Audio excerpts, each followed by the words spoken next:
नमस्ते, कैसे हैं आप सब लोग? आज हम बात करते हैं कि आपके जो पार्टनर है वो आपके साथ बहुत ज़्यादा कोल्ड बिहेव कर रहे हैं, आपसे दूर जाना चाहते हैं, आपके साथ उस रिश्ते को ख़त्म कर देना चाहते हैं, लेकिन अब भी आप उस रिश्ते को बचाना चाहते हैं, तो आप क्या करते हैं? आप हॉट बिहेव करते हैं। आप पूरी कोशिशें कर रहे हैं, जान लगा रहे हैं अपनी, ठीक है? यहाँ पर ना इस चीज़ को थोड़ा-सा आपको ध्यान देना पड़ेगा कि अगर आप बहुत ज़्यादा उनके कोल्ड बिहेवियर पर जैसे उनका इग्नोर करना, उनका आपको पूरी तरीके से ऐसे करना, "अरे यार नहीं करना यार, मुझे तो रिश्ता ही नहीं रखना यार, मैं तो पक गया हूँ, मैं तो पक गई हूँ, अरे अभी मुझे बोरियत लग रही है, मुझे अभी कोई इंटरेस्ट नहीं रहा, मुझे वो फीलिंग नहीं आती है।" कुछ भी ब्ला, ब्ला, ब्ला, ब्ला कुछ भी वो बोले जा रहे हैं, ठीक है? आपको यहाँ पर अब अपना ना उस कोल्ड में ना हॉट को मिक्स नहीं करना है। अदरवाइज़ आप क्या करोगे ना, खराब कर दोगे सब। जो कि करते ही हैं। हम एकदम छटपटा जाते हैं, हम एकदम से परेशान हो जाते हैं, हमें लगता है हाय पता नहीं क्या ही कर लेंगे हम, ये सब करके तो हम बचा ही लेंगे, नहीं करना है। एकदम रिलैक्स, अब रिलैक्स रह करके सोचो कि अब मुझे इस इंसान को रिस्पॉन्स कैसे देना है? मुझे अब क्या करना चाहिए?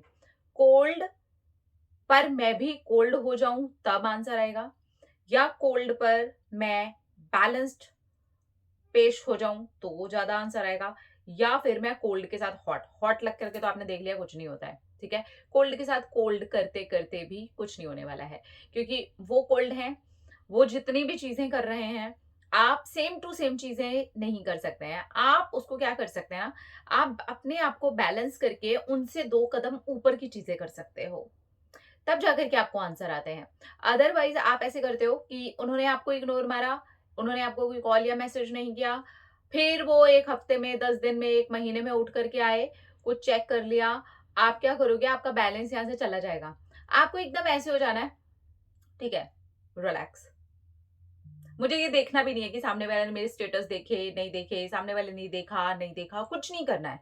आपको एक बैलेंस्ड वे में अ, कोल्ड ये कह सकते हैं कि उनका बैलेंस्ड जो कोल्ड वर्जन है वो हमें अपने अंदर लेके आना है, लेकिन उसको थोड़ा-सा लाइक ऊपर उठाना है। अगर सामने वाला वो कर भी रहा है ना, तो हमें उसको ये शो ही नहीं करना है कि हम वो सब देख-देख करके परेशान हो रहे हैं, हम वो सब देख-देख करके दुखी हो रहे हैं, क्योंकि नहीं होना है। आपने सामने वाले के ऊपर इतनी ज़्यादा इमोशनल अपनी डिपेंडेंसी, ये सारी चीज़ें कि मैं तुम्हारे पीछे परेशान हूँ, मैं डिपेंडेंट हो चुकी हूँ, डिपेंडेंट हो चुका हूँ, पता नहीं मैं कैसा फ़ील कर रहा हूँ, पता नहीं मैं कैसे फ़ील कर रही हूँ, प्लीज़ तुम आ जाओ, तुम नहीं होगे तो पता नहीं क्या हो जाएगा।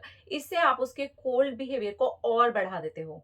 आप देखना आप जितनी कोशिशें कर रहे हो ना, सामने वाले का बिहेवियर आपकी वज़ह से और बढ़ रहा है और उस चीज़ से हो क्या रहा है, उसका तो जो बढ़ रहा है, आपको पेन हो रहा है।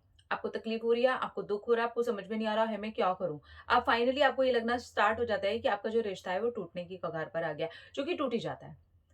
ज़्यादातर केसेस में आपका बार-बार वो चीज़ करते रहना सामने वाले को मनाने के लिए और सामने वाला ऊपर चढ़ते रहना, तो यहाँ पे आपको बैलेंस्ड गेम खेलना पड़ेगा। थोड़ा-सा बैलेंस, थोड़ा नीचे आओ, अब समझो कि मैं कैसे-कैसे क्या करूँ? मुझे नहीं देखना है, मुझे कुछ स्टॉक नहीं करना है, मुझे सामने से किसी और को ये बताना भी नहीं है कि मैं तुम्हें देख-देख कर के परेशान हो रही हूँ। सामने वाले को कुछ करना ही नहीं है। एकदम रिलैक्स, वो जो कुछ भी कर रहा है उसका रिस्पॉन्स शून्य है। उसका रिस्पॉन्स बैलेंस्ड, उसका रिस्पॉन्स रिलैक्स्ड, उसका रिस्पॉन्स ना तो हॉट बन के करना है, ना बिल्कुल ही कोल्ड बन के करना है, पूरा बैलेंस्ड होकर के अपनी एनर्जी को ऊपर उठाना है, यानी कि बैलेंस्ड एनर्जी। जितनी आपकी एनर्जी बैलेंस होती है, जितना आप रिलैक्स होते हो, जितना आप इतना ज़्यादा तामझाम में ध्यान नहीं देते हो, ये समझते हो कि ठीक है यार डिपेंडेंसी बहुत ज़्यादा बढ़ गई थी, अपने आप को बहुत ज़्यादा उस इंसान के ऊपर टाँग दिया था, अपने आप को ये सोचना शुरू कर दिया था कि उसके अलावा तो मेरी ज़िंदगी ही नहीं है, तो इस वजह से मुझे ये परेशानी हो रही है। तो जैसे आप अपना थोड़ा-सा दिमाग खोलते हो ना, आपको समझ में आता है कि यहाँ पर गड़बड़ मेरी है और अब भी मैं ही गड़बड़ कर रही हूँ या कर रहा हूँ। मुझे ये नहीं करना है, मुझे बैलेंस्ड वे में आना है। आप देखेंगे अब जैसे ही बैलेंस्ड होते हैं ना, खुश होते हैं, अपनी लाइफ आराम से जी रहे होते हैं, रिलैक्स होते हैं, अपने दोस्तों में जा रहे होते हैं, परिवार में जा रहे होते हैं, अपने करियर में काम कर रहे होते हैं, अपनी ग्रोथ जितनी भी चीज़ें उस इंसान के रहते हुए आपने छोड़ दी थी, वहाँ जैसे ही आप लगना शुरू करते हैं ना, सामने वाला इंसान आपके पास आना शुरू कर देता है। ये तभी होता है जब आप आराम से अपनी एनर्जी पे भी काम करते हो, बैलेंस्ड वे में रहते हो, बहुत ज़्यादा उस इंसान को ये शो नहीं करते हो। बहुत ज़्यादा तो मैं तो ये कहूँगी बिल्कुल ही नहीं शो करना चाहिए कि आप उसके पीछे परेशान हो रहे हो। आपने जितना दिखाना था दिखा दिया, अब करने की ज़रूरत नहीं है। तो जितना आप रिलैक्स होते हो, जितना बैलेंस्ड होते हो, उतना आप देखोगे कि सामने वाला इंसान आपके पास आना शुरू हो जाता है। तो रिलैक्स रहो, ठीक है? अपना-अपना रखिए ख्याल, अपने आप से कीजिए ढेर सारा प्यार ताकि आप अट्रैक्ट करें ढेर सारा प्यार। I love you all. Tata.